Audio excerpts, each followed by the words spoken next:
भारत देश के संविधान राइट टू दिया गया कार्य करा है। राइट टू लाइफ के मतलब है कि हमारी जिंदगी के अपन जीवन यापन करने में अगर कोई भी ऑब्जेक्ट, कोई भी घटना, कोई भी मैटर अगर प्रॉब्लम क्रिएट कर रहा है, जगह से हमारी जिंदगी संकट में आ सकल है, तो उस कार्य के, उस एक्टिविटी के बंद करना भी भारत के संवैधानिक कानून है।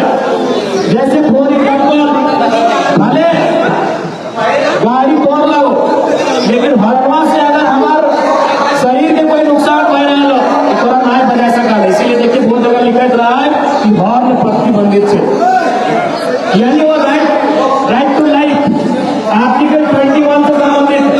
तो ठीक उसी प्रकार यदि कोई कंपनी के धुआं से, कोई कंपनी के प्रदूषण से यदि आम व्यक्ति के जनमानस के जीवन के, व्यक्ति ही नहीं, भारत के संविधान में साफ साफ वर्णित है, वन्य जीव भी, पर्यावरण भी, यदि उस कंपनी के धुआं से पर्यावरण भी बाधित हो रहा है, इंसान के जीवन छोड़ नहीं, पर्यावरण बाधित हो रहा है, जंगल बाधित हो रहा है, जंगल के जीव जंतु भी बाधित हो रहा है, तो कंपनी के या तो धुआं बंद करना चाहिए या तो कंपनी बंद करना चाहिए। संवैधानिक अधिकार, लेकिन संवैधानिक अधिकार भी जब पूंजीपति कोई सामने आके खड़ा हो जाए तो भारत के संवैधानिक अधिकार भी काम छोड़ जाए। संवैधानिक अधिकार धुआं बंद करना, पोल्यूशन को कंट्रोल करना, कंपनी तक को बंद करना, ये भारत देश के आम नागरिक का संवैधानिक अधिकार है। आर्टिकल 21 से रिलेटेड राइट टू लाइफ, जीने का अधिकार। यदि कोई ऑब्जेक्ट हमारे जीने के अधिकार में आगे बाधा उत्पन्न कर रहा है, उस काम को, उस एक्टिविटी को बंद करना ये मेरा लीगल राइट है। इसलिए अगर कंपनी मनमाने तरीके से अपना पैसा के दम पर, अपना पूंजी के दम पर अगर गलत काम करे के काम कर रहा है तो अपने रास्ता में आगे, क्योंकि वो सही रास्ता में काम नहीं कर रहा है तो सही रास्ता का ठीका हमने भी बार बार नहीं लो। प्रशासन दिन में पहरा दे सके,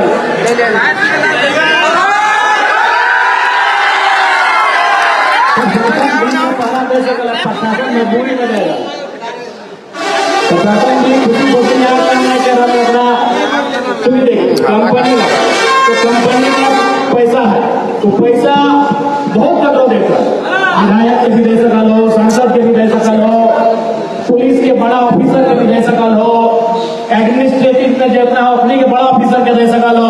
तो बड़का अफसर अपनी पुलिस में जो ये पैसा ले कंपनी से, सीधा बात, सीधा बात,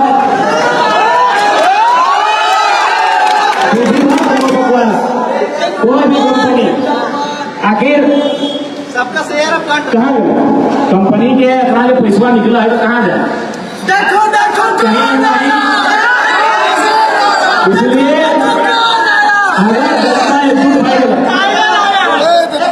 एकजुट भाई गया है, अब जनता से दुनिया में बैठे कर ले, दिल्ली के जंतर मंतर में खाली जेएनजी एकजुट भाई करते, अरे गिदरुआई, हमनी भाषा में गिदरुआई, दिल्ली के जंतर मंतर में गिदरुआई खाली एकजुट भाई करते कि पहली बार मोदी जी के बैकफुट में आके धर्मेंद्र प्रधान तक के इस्तीफा दिए।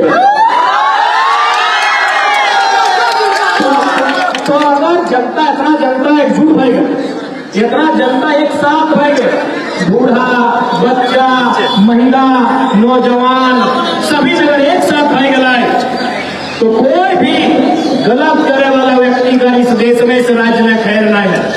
आज शांतिपूर्ण लड़ाई, कल क्रांतिपूर्ण के साथ आप एक बात सीधा जान ले, मरना तो एक दिन ऐसे हो, मरना एक दिन ऐसे हो, मरना एक दिन ऐसे हो, ऐसे भी इन बीमारियां से भागने किसान लोग के बीमारी गलत है कि नहीं? बहुत सारा आदमी की बीमारी फैले है, उस बीमारी से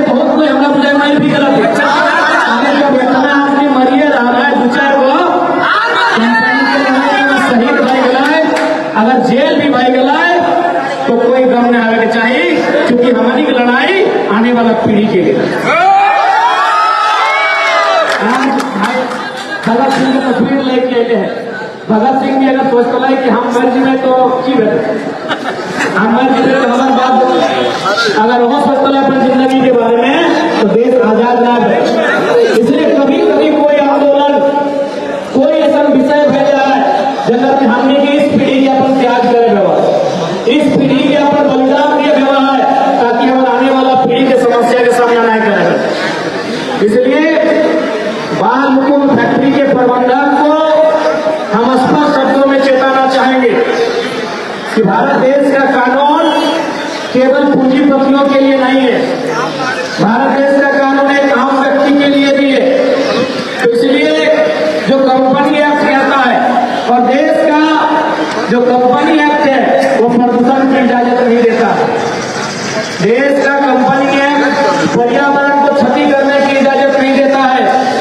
देश के कंपनी एक्ट आपके कंपनी के द्वारा जो भी बेकार की चीजें होंगी उन्हें आप ऐसे जगह नहीं डंप करेंगे जिससे आम व्यक्ति के जीवन पे असर पड़ेगा। इसलिए आप अपने तरीके को बदले, आप अपने तरीके को, अपने व्यवहार को बदले, और नहीं तो अभी तो ये शांतिपूर्ण मानव श्रृंखला है, इसके बाद एक जोरदार आंदोलन होगा और यदि ग्रामीणों की क्षति हुई तो कंपनी वालों को भी छोड़ा नहीं जाएगा, गिरडी से खदेड़ दिया